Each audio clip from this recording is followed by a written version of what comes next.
आप सभी को हार्दिक शुभकामनाएं नवरात्रों की।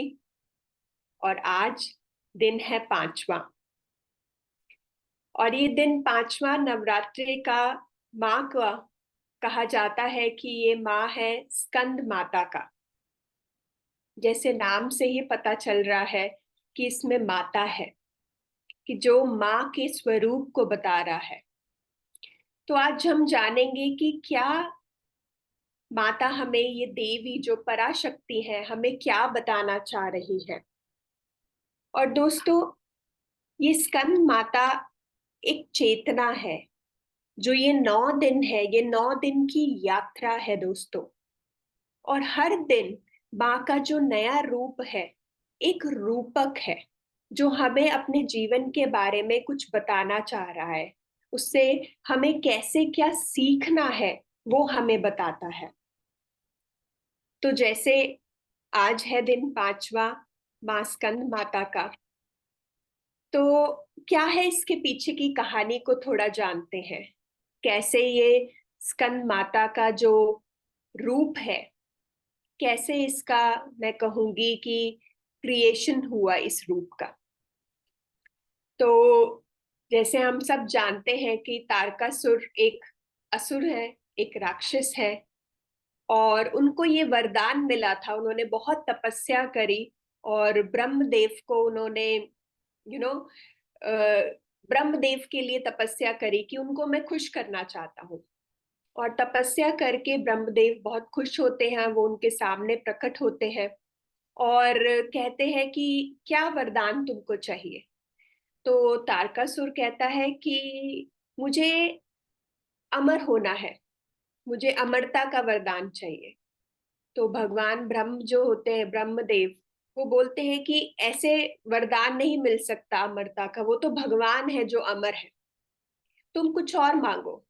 तो वो बोलता है कि ठीक है, तो आप मुझे ये वर दो कि अगर मेरा वध हो या मेरी मृत्यु हो तो शिव के पुत्र से हो।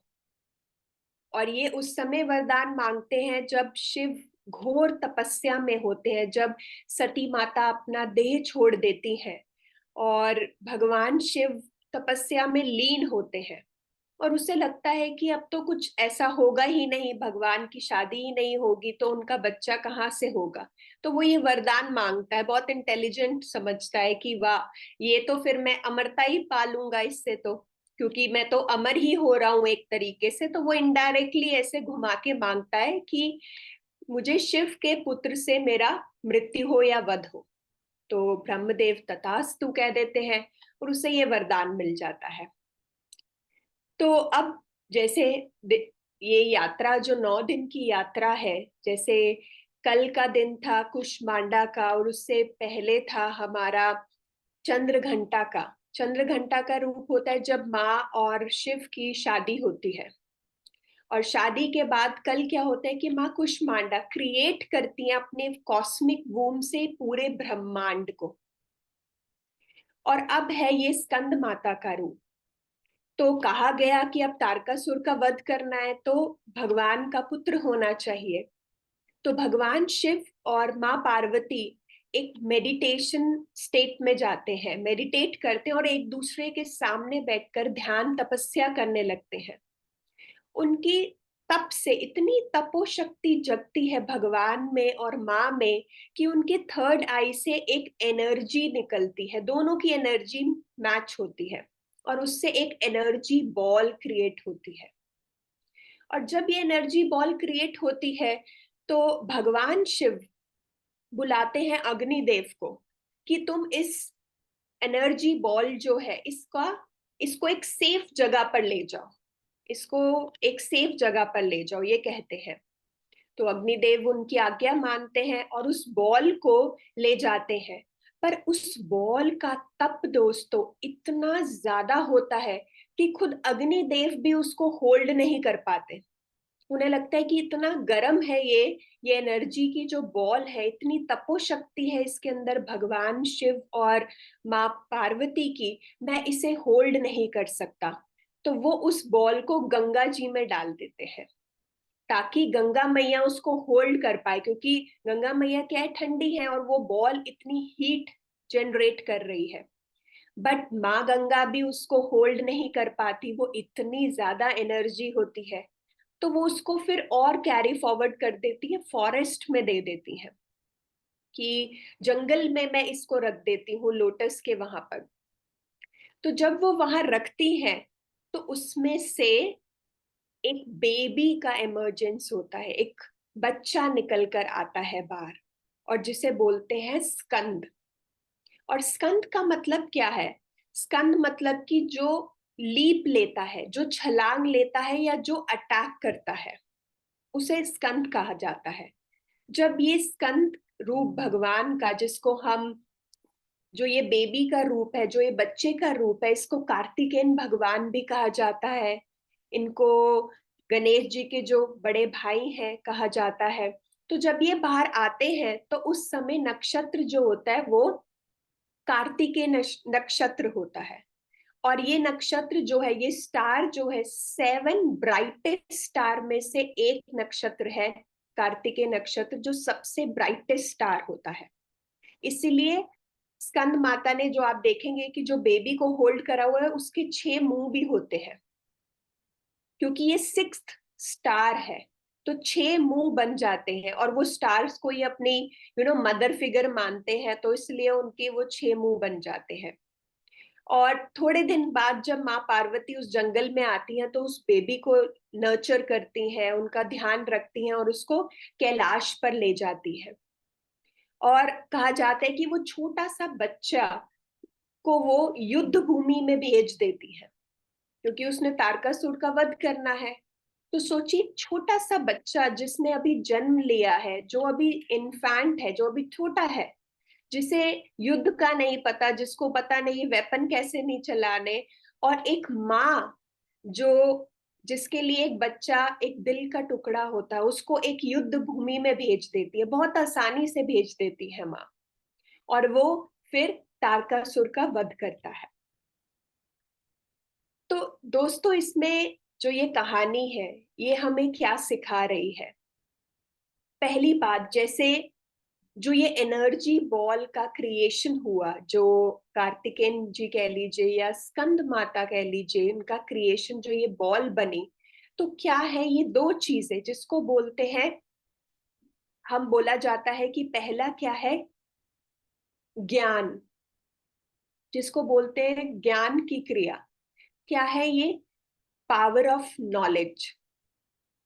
और दूसरा है जिसको बोलते हैं पावर ऑफ राइटियस एक्शन, कि भगवान ने अपनी विजडम से इस एनर्जी को क्रिएट किया। तो ये क्या? ये नॉलेज है जिसको उन्होंने क्लब किया, और दूसरा फिर एक्शन में लेकर आए। तो ये 2 चीजों से हमें पावर ऑफ नॉलेज समझ आता है और power of action, righteous action समझ आता है। और इसमें जैसे कहा कि माँ ने अपने बेटे को भेज दिया, तो देखिए, बच्चा क्या होता है, एक, हर एक मदर के लिए एक बच्चा बहुत प्रेशियस चीज होती है ना? हम पोजेस करके रखते हैं कि नहीं, ये तो मेरा बच्चा है और मैं इसको कैसे युद्ध भूमि में छोड़ सकती हूँ, या उससे बहुत प्यार करते हैं, बहुत क्लिंगी हो जाते हैं। पर इसमें माँ क्या बताना चाह रही है? क्योंकि माँ शब्द ही मैं कहूंगी सरलता का शब्द है, कि कितनी सरलता से माँ ने अपनी कीमती, जिससे हम अटैच हो जाते हैं, जिसके साथ हम बंध जाते हैं, उस चीज को भी लेट गो कर दिया। उसको भी कह दिया कि तुम जाओ और युद्ध भूमि में तुम लड़के आओ, उसको मार कर आओ, तारकासुर का वध करो। तो हमें क्या सीखना है? कि लेट गो करना सरलता से। जो भी हमारी पोजेसिव चीजें हैं, चाहे वो पोजेसिव थॉट क्यों ना हो, हैबिट क्यों ना हो, बिलीफ क्यों ना हो, है ना, उसको हमें सरलता से छोड़ना है, लेट गो करना है। और जब हम लेट गो करते हैं, तब हम अपने भीतर स्कंद माता की चेतना को अपने भीतर लेकर आते हैं।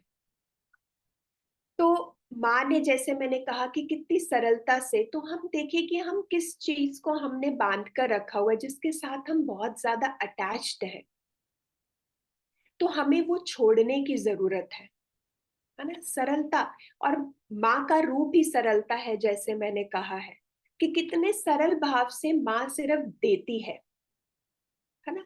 देने का अर्थ है कि कैसे वो अनकंडीशनल देती है, उसके पीछे कोई कंडीशन नहीं होती, चाहे वो बच्चे को संभालना हो, घर को संभालना हो। और ऐसा भी नहीं है कि माँ की चेतना सिर्फ वो ही अपने भीतर महसूस कर सकता है जो एक महिला हो या फिर एक माँ हो। ऐसा नहीं है दोस्तों। चाहे कोई पुरुष क्यों ना हो, चाहे महिला क्यों ना हो, चाहे उसने वो माँ क्यों नहीं बनी है या माँ नहीं बनी है, तब भी उसके अंदर यह चेतना विराजमान है। जब हम कोई भी चीज किसी के लिए कुछ करते हैं, अनकंडीशनली उसको देते हैं, हम अपने भीतर इस चेतना का विकास करते हैं, जिसके पीछे कोई एक्सपेक्टेशन नहीं है, जिसके पीछे हम सेल्फलेसली देना चाहते हैं। तब आप क्या करते हैं, अपने भीतर स्तन माता की चेतना को आप विकसित कर रहे हैं, प्रज्वलित हो रही है आपके अंदर वो चेतना। और हम बोलते हैं कि जैसे हमारे, अगर मैं माँ की बात करूं तो हमारी ऐसी 5 माताएं हैं जो हमें ये सरलता सिखाती हैं, जो हमें अनकंडीशनली देती हैं। वो कौन सी माता है? पहली माता, जिन्होंने हमें जन्म दिया है,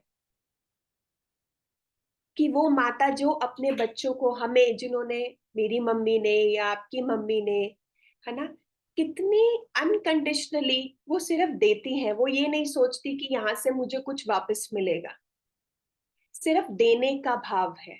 और सरलता से, कितने सरलता से जीवन को जीती हैं और अपना काम करती रहती हैं, है ना, सबका ध्यान रखती रहती है। तो ये है पहली माता, हमारी जननी जिसको बोलते हैं, जो जन्म देती है। दूसरी माता कौन है? जो हम सबकी माता है, वो है देवी माँ, देवी शक्ति, जिसको पराशक्ति भी हम कह सकते हैं। कि देवी माँ जिसने हम सबको, अपने आप को भी अपने ही गर्भ में धारण किया और इस संसार का, इस ब्रह्मांड की रचना करी उन्होंने। तो हम सबकी वो माँ है जिन्होंने ये क्रिएशन करी। इस क्रिएशन से उन्हें कुछ मिलना नहीं था, सिर्फ देने के भाव से, कि मुझे देना है, इसको और मल्टीप्लाई करना है, इस ऊर्जा को, जो ये शक्ति है। तो उन्होंने हम सबको, इस ब्रह्मांड को क्रिएट किया, इसकी रचना करी। और तीसरी माँ कौन है? तीसरी माँ है ये धरती माँ, जो अनकंडीशनली हमें देती ही रहती है ना, हमें खाने को, पीने को, रहने को। हम चाहे जितना मर्जी अत्याचार करें, पर वो कभी ये नहीं कहती कि मैं तुमको नहीं दूंगी, या ये फल तुम्हारे लिए नहीं है, तुमने इतना कुछ करा है ना, अनकंडीशनली गिविंग। तो वो कौन है? मदर अर्थ हमारी। और चौथी माँ कौन है? वो है कुंडलिनी शक्ति, जिसे हम कुंडलिनी माँ भी कहते हैं, कि जो हमारे भीतर ही है।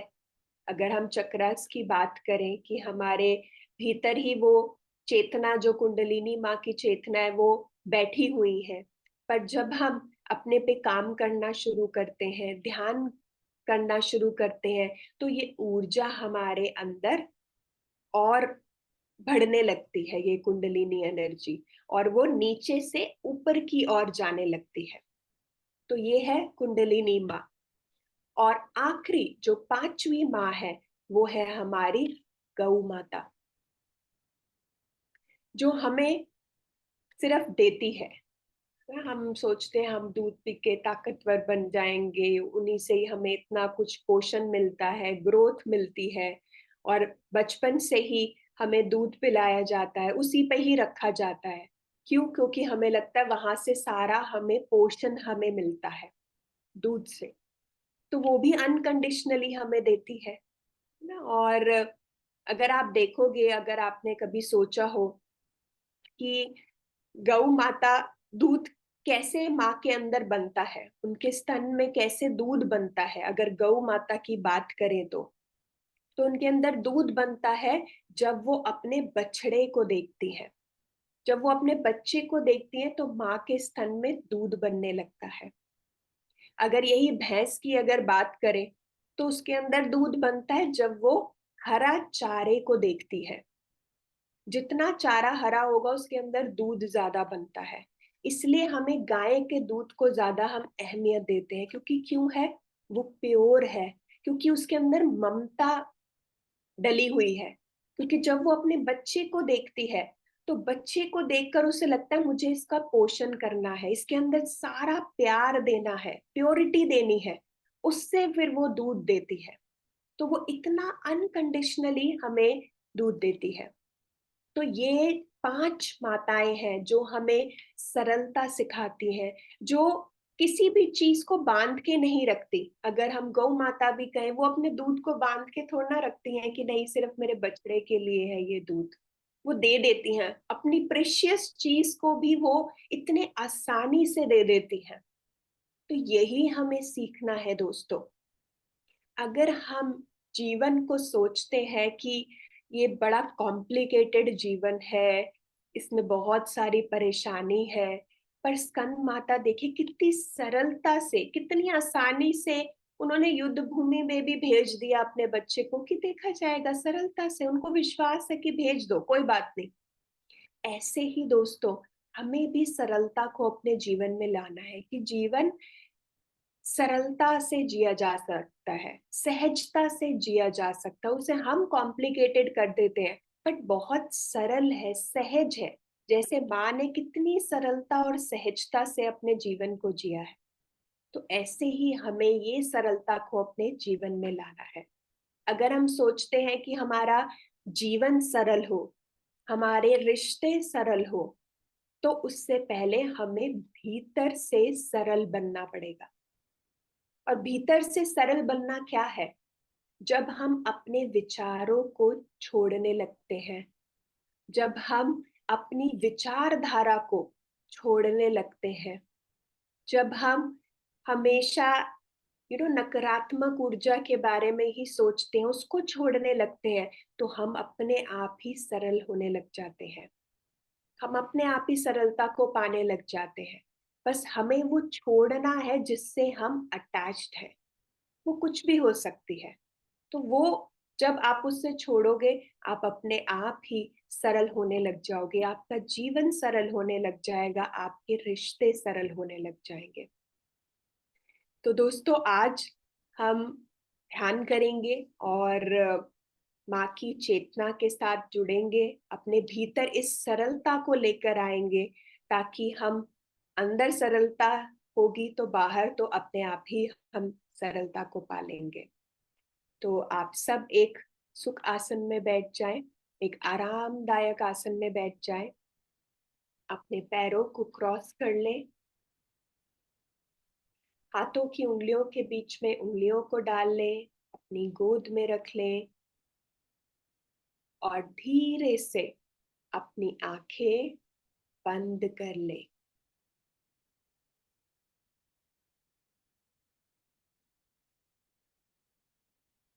अपना सारा ध्यान बाहर से भीतर की ओर लगाएं।